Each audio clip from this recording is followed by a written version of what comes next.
speaking about that, so then I know they're doing a lot of research. I actually also read the book How to Stop Cancer by Jane McClellan, where she's talking about all these repurposed drugs, and just these diagrams, like a triangle diagram, there's a glucose and glutamine and the fatty acids. We can use different medications to block those pathways. So I know there's a care oncology clinic protocol, and then they use 4 different drugs. So there's Mebendazole, which is actually a parasitic drug, and that again also Mebendazole uses different 4 pathways. And then there's different pathways that Mebendazole blocks, which is the hedgehog pathways. I mean, it's pretty complicated, but and then the WNT pathways, we call it Wnt pathways. And one thing that I would like to mention here, though, there are, at least from my experience, there are 6 or 7 drugs that targets the cancer stem cells. This is the most important, because right now the chemotherapy, radiation, because it doesn't kill the cancer stem cells. Right.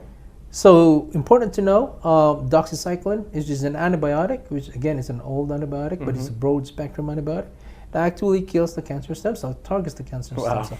Actually, there's an article there, I think it was published 2 years ago, where they used a combination of vitamin C, doxycycline, and zithromax, which is another antibiotic that targets cancer stem cells, all 3 of them.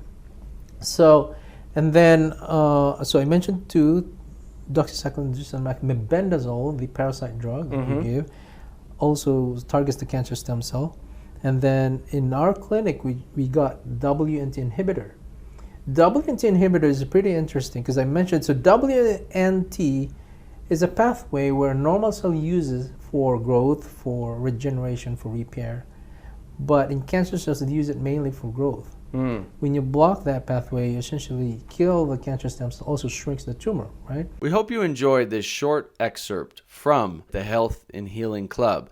This entire interview is available inside the Health and Healing Club, which you can try for a free 7-day trial at healthandhealingclub.com. You'll be able to access this interview and all the interviews and resources dedicated to helping you get and stay healthy at the Health and Healing Club. That's healthandhealingclub.com.